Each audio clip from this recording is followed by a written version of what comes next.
All right, so we're going to actually start to come back together here and take a look at the points that we got plotted here in our table. So I have the point here, -2, 4, -1, 1, 0, 0, 1, 1, and 2, 4.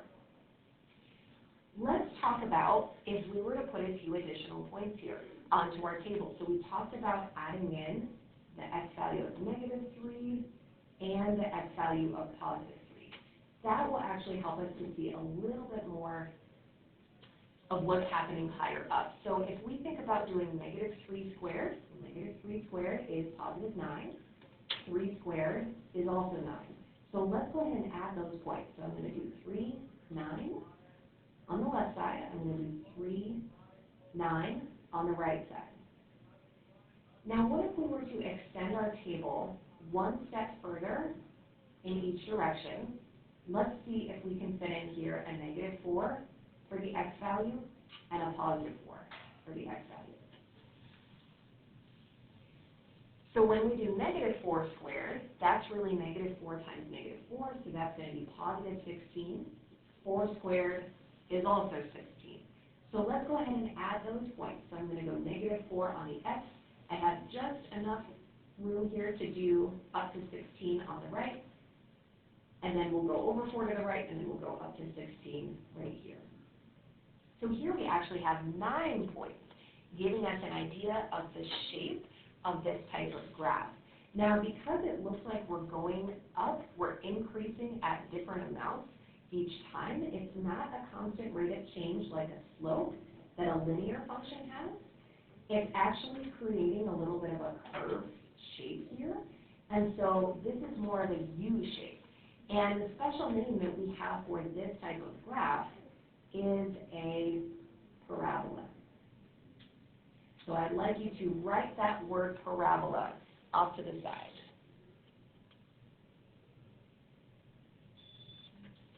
All right, so we're going to start to talk through these other questions. So looking at number 2, we wanted to identify where is the lowest point of the graph. Well, if I'm looking at the parabola, and if I go to the lowest part of my paper, I see that that lowest point is at 0, 0. We don't have any points plotted below that. So we should have 0, 0 listed here as an ordered pair. Now there's a special name that we are going to give to this lowest point. This is called the vertex. So please write the word vertex next to that answer.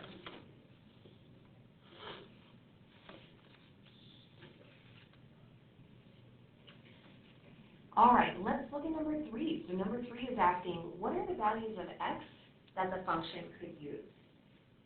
Well, when we looked at the x's that we plugged into the function, we had some negative values for x.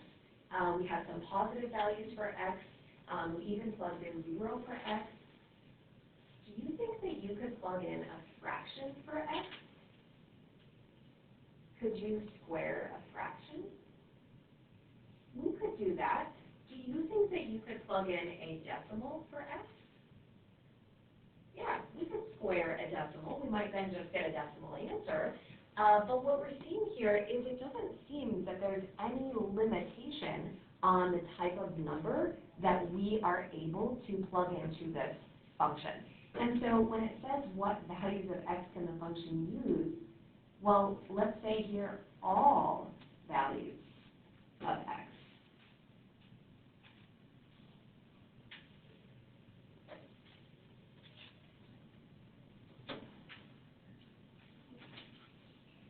And another way that we could say that, if we want to say all values, we could say all real numbers.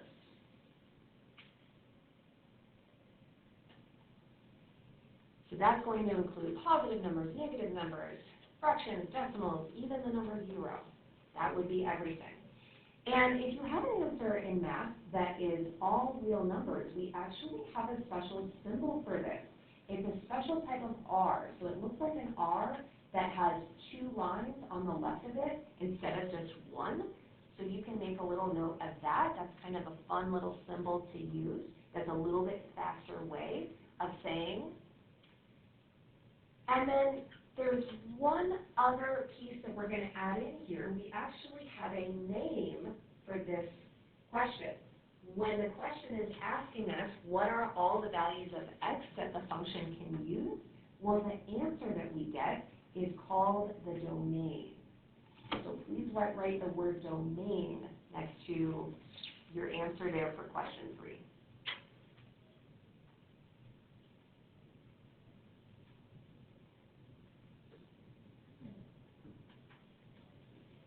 All right, now we have a different version of that question for number 4. So now it's asking us what are the values of y that the function could use? Or in this case, the value of y that the function is outputting. So if we look at all the y values that we got here, what types of numbers do we have in this column? What's something that they all have in common? Right? They're all perfect square numbers. Do we have any negatives? No. So it looks like we only have positive values for y, but if we think about what's actually happening when we square a number, when you have a number multiplied by itself, even if your starting number was negative, the answer is still always going to be positive. So it actually would not be possible for this function for us to get a negative value for y. And we're actually seeing that here on the graph because this is the x-axis at the very bottom. Well, all of the negative y values, those are down below the x-axis. And notice that we're not even showing the y-axis going down there because we don't have any points that have a negative y value. So we do have a limitation on the type of y values that this function is going to output. And so let's just make a note here. If you didn't already say this, you might have said it has to be 0 or greater, above 0. I'm sorry, why did I write below? 0 or above. 0 or above are the only type of y values that we can have. In other words, we are just getting all of the positive numbers for y. We could say this symbolically using symbols. So we could say that the y values have to be greater than or equal to 0. So kind of like how we had a symbol up here for saying the domain is all real numbers. Down here, this would be our symbol for the y values. And the name that we have for what this is addressing, all the y values that the function has, this is called the range.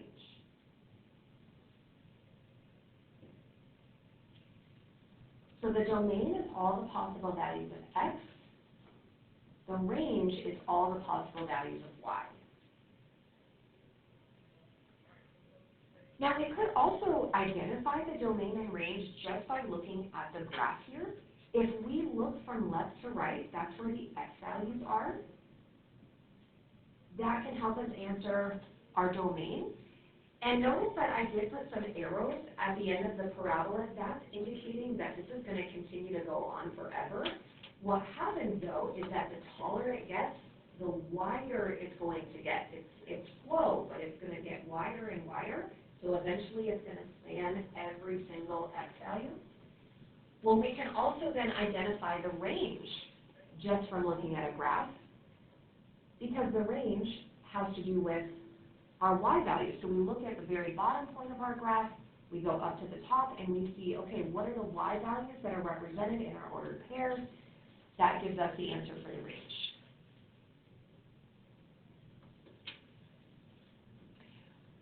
All right, let's take a look here at question 5. So here we're going to use our graph to solve. And here this is opposite of what we did in our warm-up problem. So it's giving us the answer for the output. We are working backwards to try to find the input. So we want to try to find what values of x would produce a certain output. So let's look at the first one, f of x equaling 16. Well, we actually have the output of 16 happening twice. On our graph here, if we find the y value of 16, it goes to 2 different x values. In our table, if we find the output of 16, we're seeing the values of those two x's, -4 and positive 4. We also get two answers here when f of x is equal to 9. So those would be these 2 points there on the graph. It's these 2 points in the table. So we see that the output is 9 when the input is 3 or negative 3. What do you think it would be for the next one? So we don't actually have f of x equals 25. We don't have the y value of 25 on our parabola. Well, what do you think would be the x values that would produce that? 5. And what's another one? And negative 5. Beautiful. What about f of x equals 0? What x value would make that? Just 0. There's actually only one possibility there, just because we don't have positive 0 or negative 0. So 0 is kind of unique in and of itself. So what we notice here is that almost all of these had two answers to them, except for the one with the 0. And so that is occurring because every parabola has a feature called the axis of symmetry. And that is going to look like a dotted line.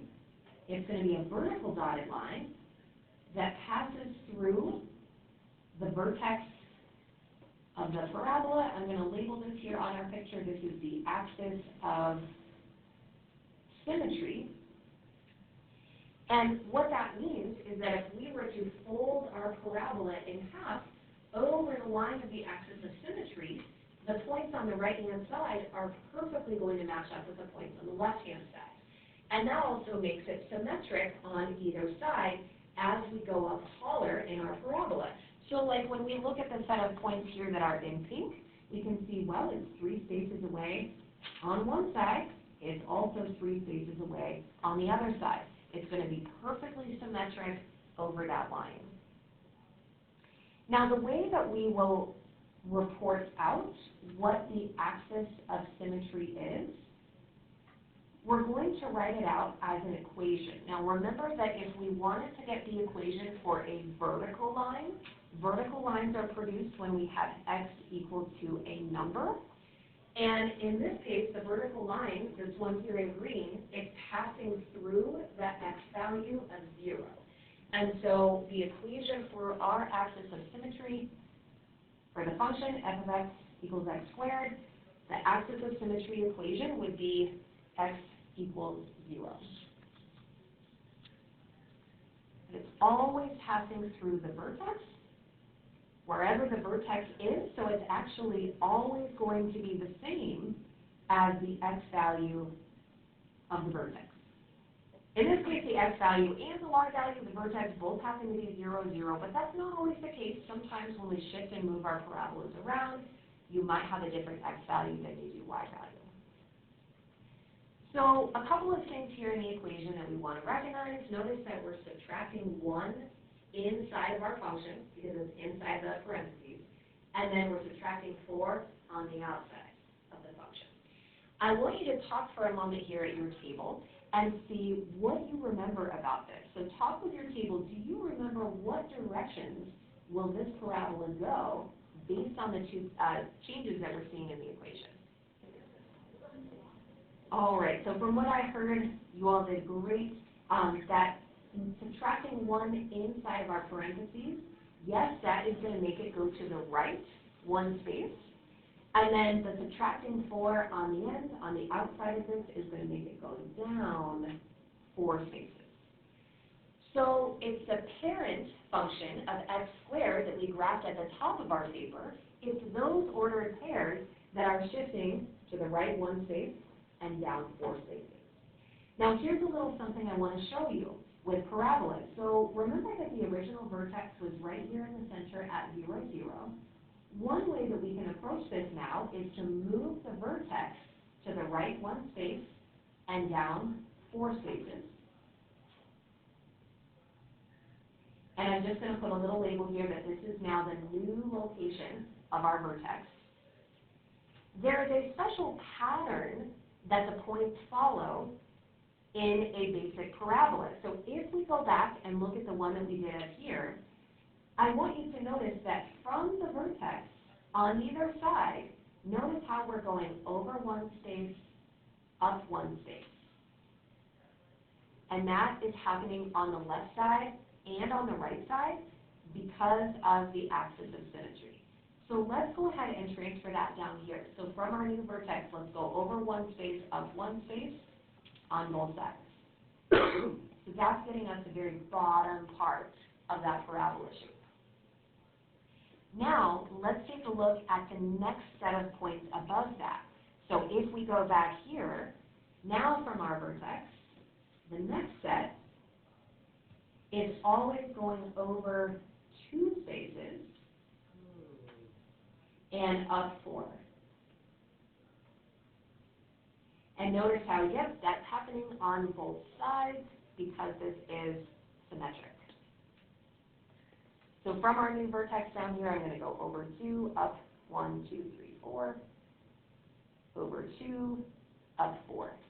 Now, typically when you have 5 points here, I think this gives a really nice view of the shape, so we can kind of see the U shape there. We can go ahead and connect it at this point, but if you wanted to go one step further, you could.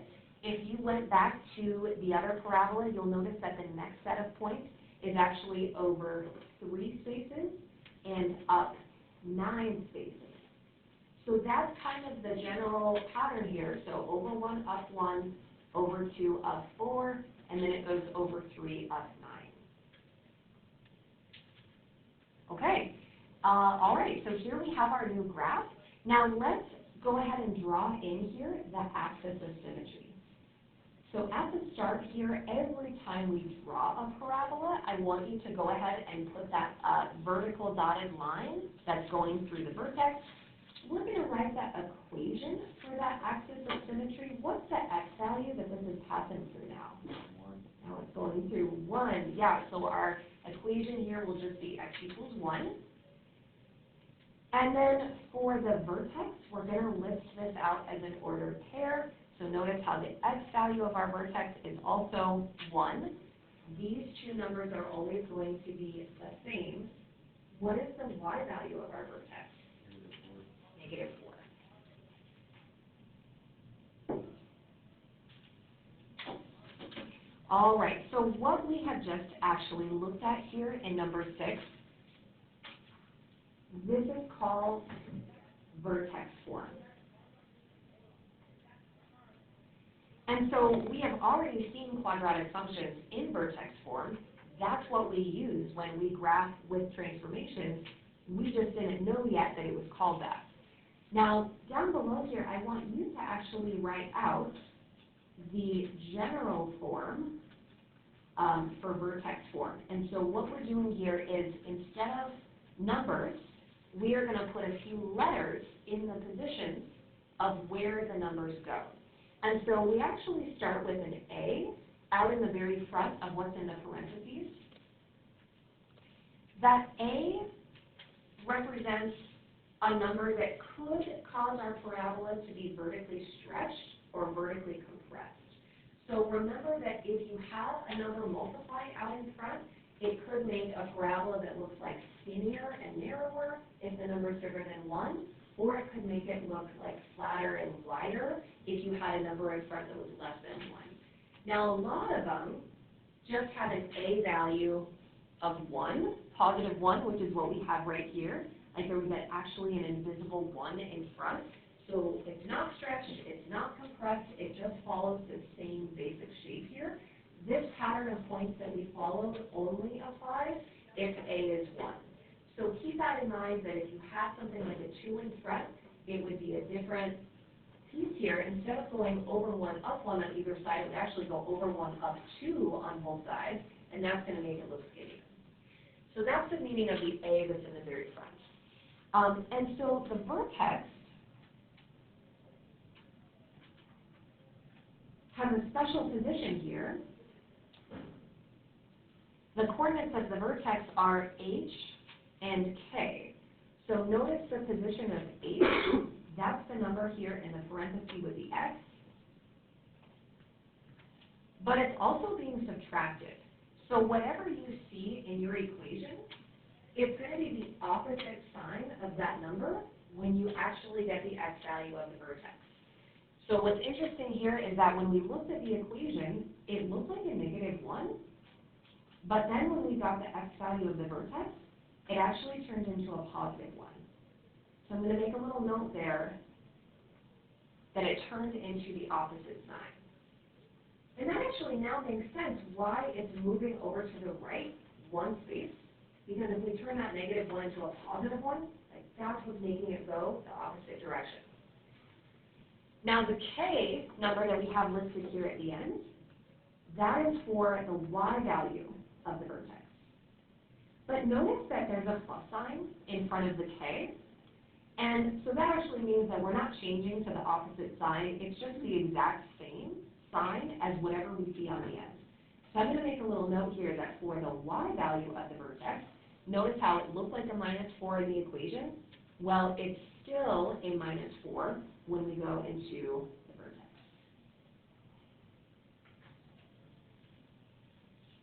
So this one right here is the same sign.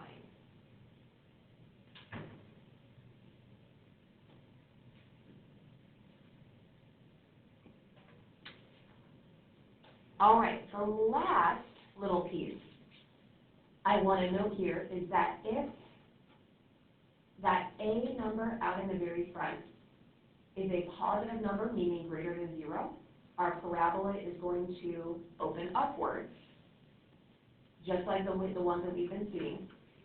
Remember back from transformations that if you have a negative number in front of your x squared, so in other words, you have an A value in front that's less than 0, that's going to reflect it over the x-axis. So it's going to make it flip upside down.